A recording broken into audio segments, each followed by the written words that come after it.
So last week we didn't quite get finished with section 5. We had a slide or two to go, so we're going to make sure we finish that up before we move into the next. So let's just do a little bit of review right quick of chapter 4 of the book of Esther. So in chapter 4, we see that Mordecai has learned about what's going to happen, and he is now in sackcloth. He's sitting outside the gate. Why was he not moving in past the gate?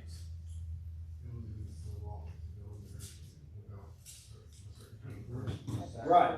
Yeah, it's basically a dress code. Being in sackcloth, he wasn't able to go past the gate. So he's out here and he's upset, and we see now this kind of playing out of the servants that start running back and forth between Mordecai and to Esther. So Esther hears that Mordecai is so distraught, so she basically offers him clothes, and he replies that that's really not going to help. He explains what's going on, and they have this exchange going back and forth between them about how Haman is going to have all of the Jews killed. And remember we saw that Mordecai knows the whole story. He knows what Haman has done. He knows that Haman has paid the king for this. And he warns Esther that even though she is the queen, that's not going to protect her. And so she is concerned about going in to see the king because she's not been called to see the king. So how long has it even been since she's really seen the king? 30 days, yeah. So she has not seen the king. She can't just say, hey, let's talk about this decree that you've put out here. So she is going to have to go in to an unscheduled audience with the king. And what could that result in? Death. Yeah, exactly. Pretty extreme. If he does not show favor without an invite, basically, it could be a death sentence. So she finally decides that if she's going to do this, and she says, if I perish, I perish. And she asks that Mordecai coordinate something with all of the Jewish folks in the city. What does she ask him to do? A 3-day fast, that's right, and she's going to do the same. So they're going to have this fast, and then she's going to go in to see the king. All right, so that gets us caught up to where we were last week. So let's go. So some of the application questions, we stopped right before this slide. So in our workbook here, we're still in section 6, I'm sorry. 5. You're right. I'm on the wrong page. I'll get caught up in a minute. So, have you had a situation, either hypothetical or in a real world kind of situation, where God has placed you in that situation and you have some kind of influence or some kind of skill or something where you're just the right person for that moment? Has that ever happened to any of you? And if so, would you like to share any of those kind of situations?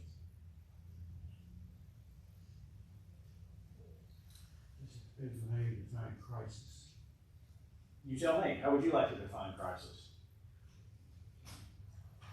In my professional life, I've been in a couple of difficult situations, not difficult for me, but difficult for others, where I was able to say to party A, you need to think about this and so, and party B, you need to give me a chance to think about this and so, before something bad happens to party A. And I was able to resolve a bad situation, to keep somebody's professional credibility from being destroyed. Excellent. Excellent. So first of all, this idea of crisis can be a broad term. Crisis could be for a whole bunch of people, or just one person having a problem. That could be a crisis for them. So this example that you gave, was it a crisis for everybody in general? No, but it's important for a handful of people. And And so here you are in an opportunity to be the level head in that situation. Have you ever thought about maybe God put you right there in that situation with your skill set, right in the middle of that? Think about all the things in your life and all the things in everybody's life before that, all of the building blocks that went into that to land you right there at that moment. We think about our lifetime. To God, that's described as just a vapor, just a mist. So let's think about something where you are able to put your Christianity into practice. Think about all the things that had to lead to that. If you're a Christian, how did you become a Christian? So you were taught somehow.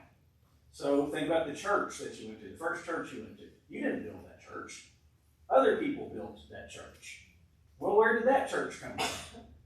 Well, you keep going back generations, right? Decisions of people. All these things are being put into place for you to be right in the right place at the right time to put your Christianity into work. And that is the point that is being made here to Esther, is look at all the things that God has put out here throughout the beginning of time for you to end up right here. This may be your moment.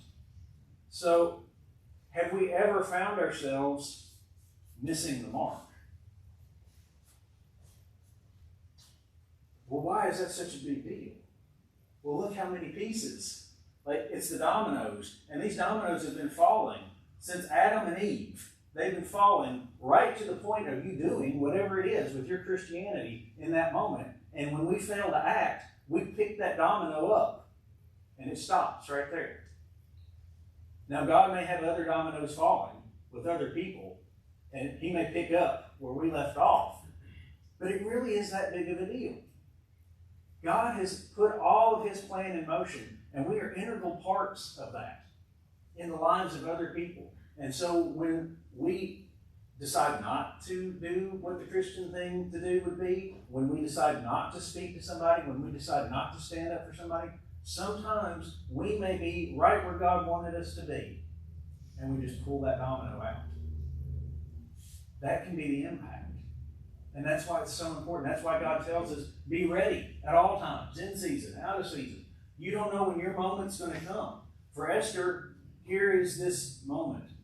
Perhaps this is why God has put you as queen. Perhaps the next time somebody is having a crisis, you might be right there at that moment because God wants you to say something, do something, pray with them, invite them to church, whatever it is, whatever the right thing to do at that moment. That might be your moment. That might be why God put you there. We don't have prophets that tell us that. We don't know. But we do know what we're supposed to do. God gives us a whole handbook, as was discussed earlier. We have a handbook of what is right and what is wrong. We know the right things to do in so many situations. So we need to be prepared to act. Esther shows this tremendous bravery against the prospect of death. Most of us aren't put in a situation where our Christianity is going to lead to us getting killed. But how many times do we shy away from displaying that? What are we scared of? She said, if I perish, I perish. Well, sometimes, if I'm embarrassed, I'm embarrassed. If I'm called out, I'm called out. If whatever. A lot of things stop us from doing the right thing. So just think about where God has put you in any given situation. So, kind of related to that,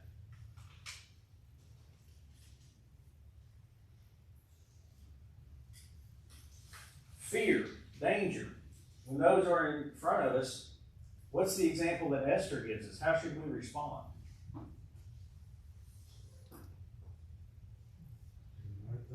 Do the right thing. Bravery, courage.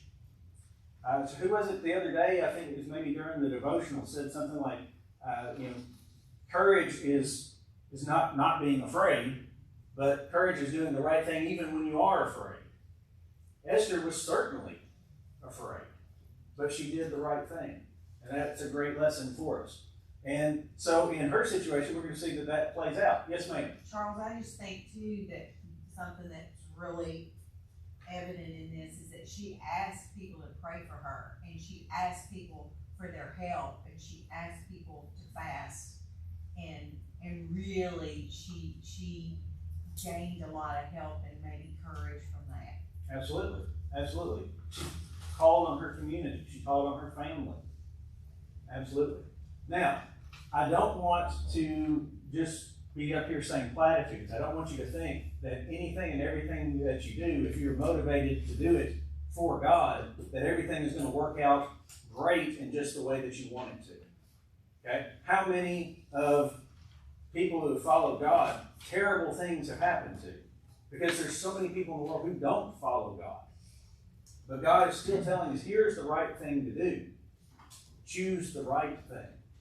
Yes, sir. I've always heard it like that we don't measure our obedience to the outcome that's provided. We measure our obedience to what the Word of God is. And so whatever happens after that, happens after that.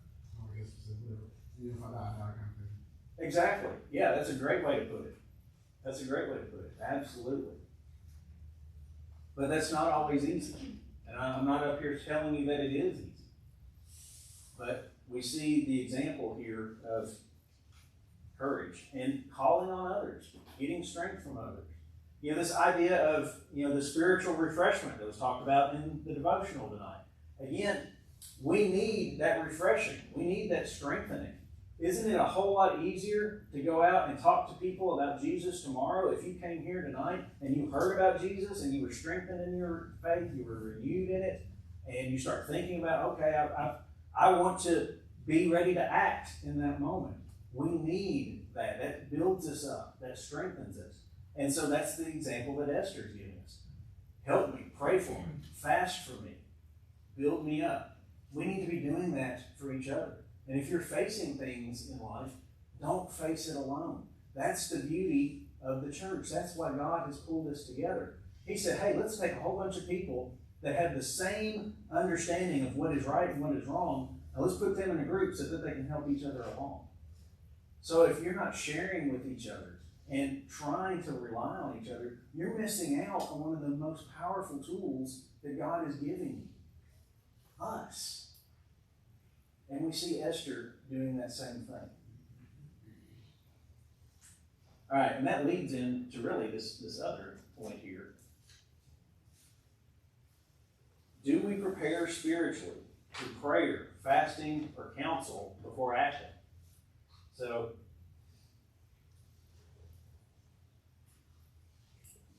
we like to stop and think, well, I know what the right thing is. I've read Scripture. I've read the Bible. I've gone to church. But there's a whole lot to be said for pausing and praying to God for a moment. Asking God's counsel.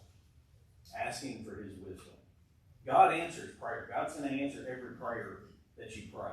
It may not be in the way that you expected. It may not be right away. But God is listening. And, if you stop and pause and pray to God for just a moment, how many bad decisions are made in the spur of a moment? Mistakes are made because we don't stop and reflect. If we stop, pause, and pray to God, we have that opportunity to slow down, think on what He wants us to do, and let that kind of guide us. So, if you've got big decisions, little decisions, prepare spiritually. We see this example of fasting. We talk about prayer all the time.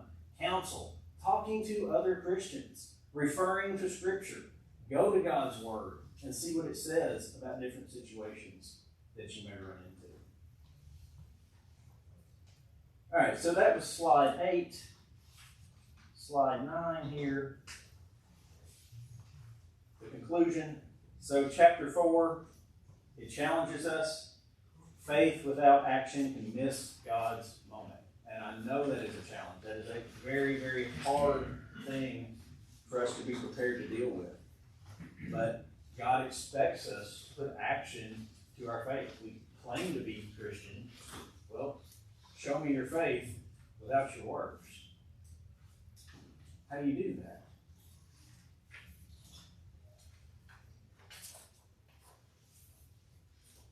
Esther's response, if I perish, I perish. So she's ready to go. She's going to do it. And it's a reminder, prolonged fear may cause us to forfeit or miss out on the opportunity. If she were to stop and she just kept wringing her hands and well, I could face, punishment from the king. I don't know if I want to do it. There was a tight deadline here. These things had to take place. She had to take action. So if we stop because of fear, we may miss that opportunity that God has for us. And then the last point, we're invited to embody faithful courage in our own defining moments. The cool thing about defining moments is normally we don't plan them. God's planned them. Some of the biggest events in your life, some of the biggest successes in your life that have a spiritual meaning, those times when you're able to help people and have impact in life, a lot of times you haven't planned that. You've kind of walked into it. You found yourself in a situation. You've said the right thing at the right time. You've listened to whatever's going on and you have reacted. You have done what God has told you to do. Sure, there are plenty of times where we can plan out and do things, but so many times we find ourselves just through daily lives having a defining moment in our Christianity. And we have to be brave. We have to be ready to talk about and do what our faith says, even when it's not the popular thing to do. You look at some of the sermons that our preachers have to preach. You look around at the culture that we live in today, some of those sermons aren't going to be popular in society. It takes bravery to stand up and do those kinds of things. That's courage in this society as a Christian. This is one example. All right, so any thoughts on that section of Esther before we move on to the next chapter? Okay. All right, so now section 6. If I write it down, I can keep up.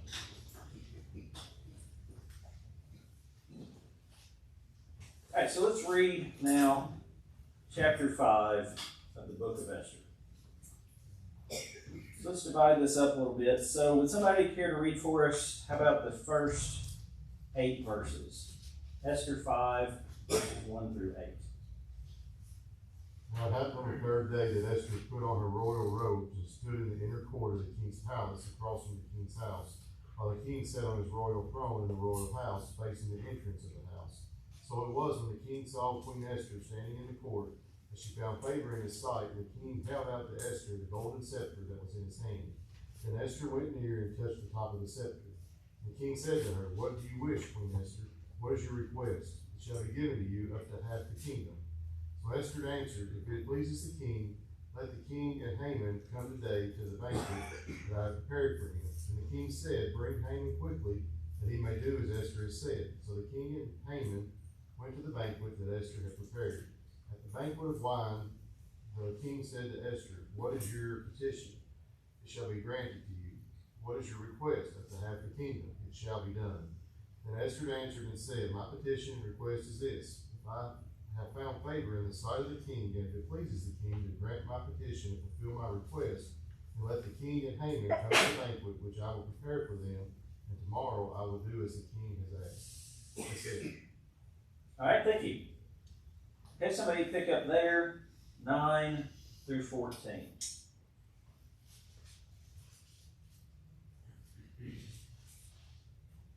And Haman went out that day joyful and glad of heart.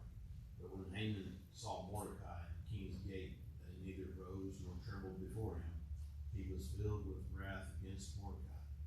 Nevertheless, Haman restrained himself and went home, and he sent and brought his friends and his wife Zeresh.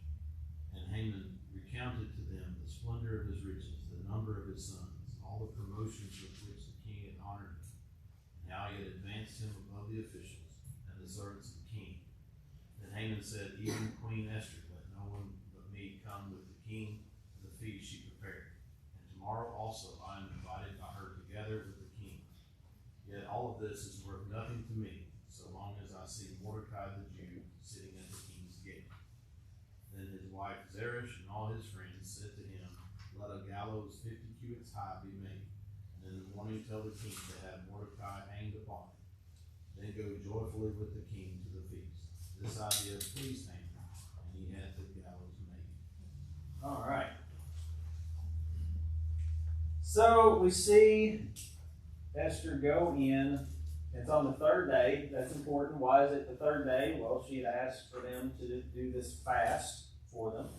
And so she's gone in and she risks her life. She stands uninvited before the king. Now, when the king sees her, what does he do?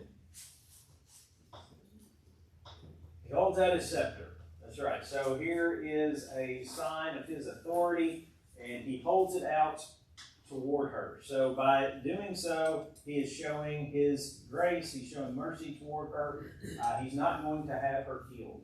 And she comes up, and so she touches the top of the scepter. And so now the king notices something about her. What does he notice about her? What does he ask her?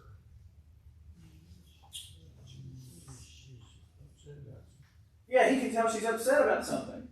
Yeah, he says, what is troubling you, Queen Esther? So we've talked about how brave she is and how she's decided, if I perish, if I perish. So we might have this idea that she just flounces in there, whatever. If I die, I die. That's great. You can tell, no, she's still troubled. This was not an easy thing for her to do. When she walks up to him, he can tell she's concerned. So he asks, what's troubling you? And he says, what is your request? And then he makes an extravagant promise to her. What does he say she can have? How big is the kingdom of Persia? Pretty big. Pretty big.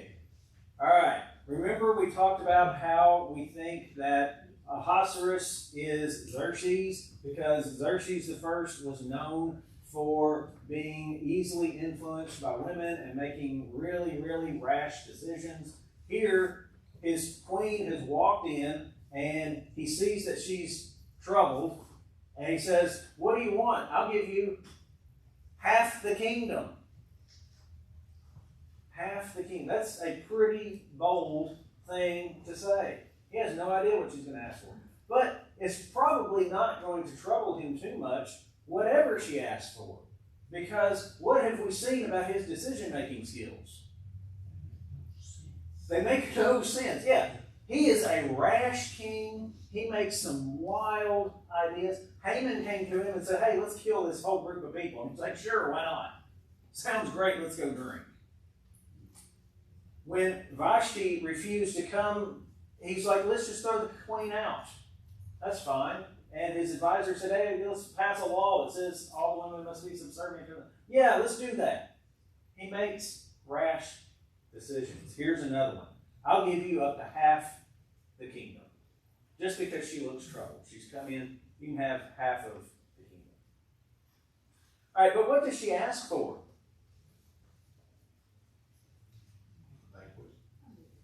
A banquet. Now, isn't that interesting? Here she is, obviously scared. She could have just been executed. She is here for the express reason of trying to save the entire Jewish nation. And the king has just said, I'll give you anything you want, up to half the kingdom. This almost seems like a good time to say, hey, will you spare the Jews? But what does she ask for? Party. Will you come to a party? Does she know her husband or what? Yeah. So we've talked about this odd relationship that they have. That it's not a marriage like we think of today, but she's not a fool and she's not a stranger to the king. She knows the king. Will you come to a party and bring Haman? So Haman seems to be almost like the king's best friend at this point, right? He's promoted him suddenly out of nowhere. He has now risen to status. They declare this horrible law, then go drinking together. The queen is not ignorant of this. She's like, hey, will you and Haman come to a banquet, a party? Well, of course. This is right up the king's alley. This sounds great. So instead of immediately requesting what it is she really wants, she invites them to this banquet. All right. Now, they're at the banquet. And the king says, okay, we can tell he knows that that's not what she really wanted, right? He said, okay, what is it that you want? And he doubles down, right? What does he promise her? Still half the kingdom. And backed off of that. Yeah, I'll give you anything you want, up to half the kingdom. What does she ask for? A second party, a second banquet, a second celebration. Wow, she's subtle. Wow, she's wise.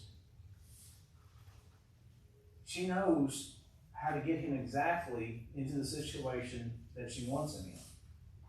How many at this point probably would have blurted out something about, hey, can we talk about this Jewish thing? She's now had 2 opportunities, and she still hasn't done that. So very, very interesting what's going on here. So we're not really told what all goes on in her mind. We don't see the preparation for this. We just see her actions. Where does she come up with this?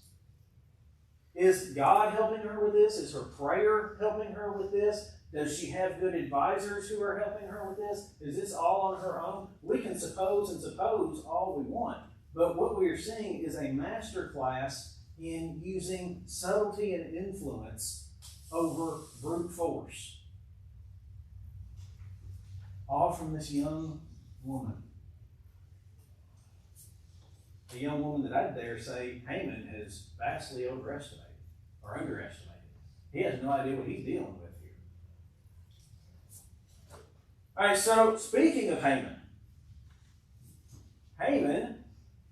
when he leaves, how's he feeling? Pretty happy. Pretty happy. Why? Well, he's drunk for one thing. Absolutely. Here, get you a sticker. Yes. Yes. He's been at a party with the king. It was a limited invitation list, right? So we already know that both of them like to drink. He leaves pretty happy. And at this party, what did he receive? A second invite to another party. He leaves pretty happy. Here he is, just living it up. He is the best buds with the king and now seemingly the queen. He's been invited to this other party. He's walking on sunshine, right? He's strutting out of there. He is all just tickled to death until what? Oh, that Mordecai. He sees Mordecai, and Mordecai yet again refuses to bow. How's Haman take that? Not very well. But, I mean, we got to think, though, Haman really does have a lot of stuff going for him, though, right? I mean, let's recount some of this stuff. He's rich, right? All right, he should feel pretty good about that. He has lots of sons. Yeah, he's had a big family. That's great. The king has magnified his influence and praised him over and over and over again. He's been promoted above all the other princes and servants. That's great. The queen invited him to this personal banquet with the king not once but twice. All of these wonderful things. But none of that matters to him because of the disrespect of one man. How fragile is Haman? Haman really had everything. Haman truly was the second in power here in the whole kingdom. He had things that many of us would love to have. Huge family, riches, respect, honor, all these different things. But one person refused to give him the respect that he thought he deserved. And so he says, none of this matters to me at all. How petty. How small. So he's complaining to his wife. She has recounted all of this stuff to him. She's reminded him of all of his good things. So on one hand, it kind of looks like his wife is being a good wife and trying to support him, talk him out of this anger. Look, let's redirect, honey. Let's look at all of this good stuff in your life. And he's not taking the bait. So then by the time we get to verse 14, though, we see that she's not as great a wife as maybe it started to look like she was. Because now we have her and all of her friends, and what plan did they come up with? Let's just kill him. Here we had hope for her being a decent person too. But no, here we are. My husband is upset at this person, so let's just kill this guy off. Are we starting to truly understand the morality in the palace in the kingdom of Persia? It's not a good place. All right, so what is their plan? They're going to build a gallows. What in the world is a gallows? Yeah, it's where they're going to hang them. Right, and how tall is this gallows? Yeah, 50 cubits, which is what somebody said it. 70-ish, 75 feet. Yeah. So a cubit is about 18 inches in length. So a 75-foot gallows. That seems extreme to me. 75 feet tall. That's a pretty big structure to execute one man. This is not something that you do just to get the job done. This is a structure to make a statement. 75-foot gallows, people can notice that. That's not something you just build out in your backyard and it gets bypassed. No, 75 feet, everybody's going to see this massive gallows. And when somebody is hanged from it, that's going to be a spectacle. So that's what they planned. All right, but he makes this plan, and what we're going to find out, though, is his fortunes are going to spiral. They're going to shift rapidly downward. So things are about to go very bad for Haman. All right, so let's talk some things through. So first of all, look at how God is working through all of this. Here we have a morally bankrupt kingdom. The king has no morality. Haman has no morality. His wife has no morality. Everything about this seems bad. Yet God is still working to preserve his people. How many people is he using to do it right now?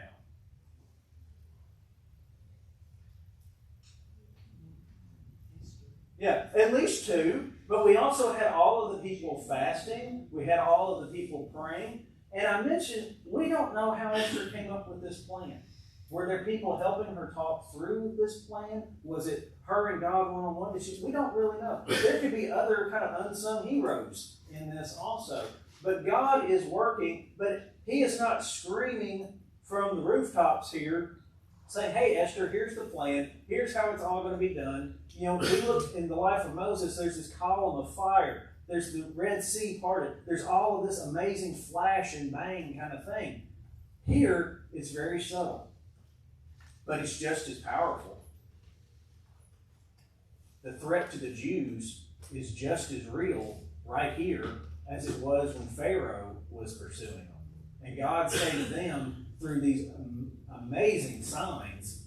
Here, he's doing just as powerful work, but very subtly. And we see Esther right in the middle of it. So he's moving things along in seemingly ordinary events.